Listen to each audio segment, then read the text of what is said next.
ल है मेरो चाहिँ आजको काम यसरी गर्दैछु हो।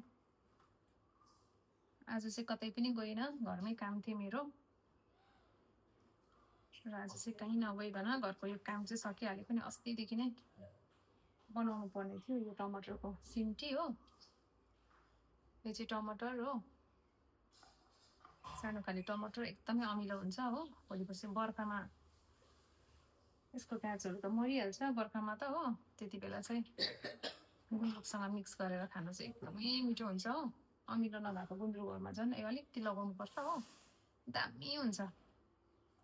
अन्त अहिले फल्दै अब मजाले काटेर यसरी घाममा सुकाएर राखेको छ भने चाहिँ पछि खानुहुन्छ। यहाँ चाहिँ मैले 2-3 पल्ट चाहिँ बनाएर पनि सुकाएर राखिसकेको छु हो। तर एकदम मजाले सुकाउनुपर्छ, एकदम झुरुम झुरुम हुने गरी, नभए त फेरि के हो त्यो सेतो सेतो टाइपको लाग्छ डब्बामा राख्दाखेरि हो।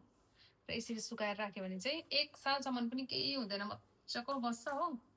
र यहाँ चाहिँ टमाटर चाहिँ यति काट्नु हो र यसरी नाङ्लोमा मजाले सुकाएर राख्नुपर्छ। यसरी यसरी मिटिरी पारेर मजाले घाममा सुकाएर राख्नुपर्छ हो।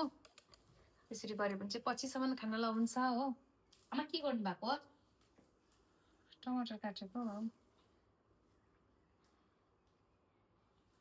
र यस्तै हो साथीहरू, घरको कामहरू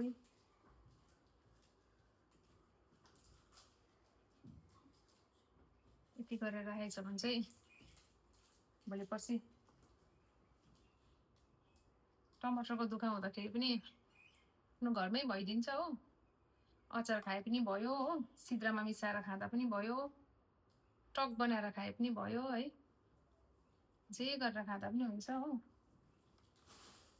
यो चाहिँ एकदम रेडी भइसकेको छ। यो चाहिँ अब प्लास्टिकमा हालेर अब यसलाई डब्बामा स्टोर गर्दा हुन्छ हो। यसलाई चाहिँ अझै भोलि एक घाम सुकाउनु पर्छ होला, अन्त चाहिँ पर्फेक्ट हुन्छ हो। यो चाहिँ अब नयाँ काट्दैछु र यसरी चाहिँ म चाहिँ 2-3 डब्बा बनाएर राख्छु हो, सालभरि पुग्छ। पुगेर पनि अझै कति त बाँडिदिन्छु म साथीहरू कसैलाई हो, जसलाई मनपर्छ उसलाई त मैले पठाइदिन्छु मिठो लाग्नेहरूलाई। र तपाईँहरू पनि घरमा अगर यस्तो टमाटरहरू छ भने चाहिँ यसरी काटेर हो, अहिले घाम मजाले लाग्छ नि त, मजाले सुक्छ है, सिक्टा बनाएर राख्नुहोस् होला, राम्रो हुन्छ।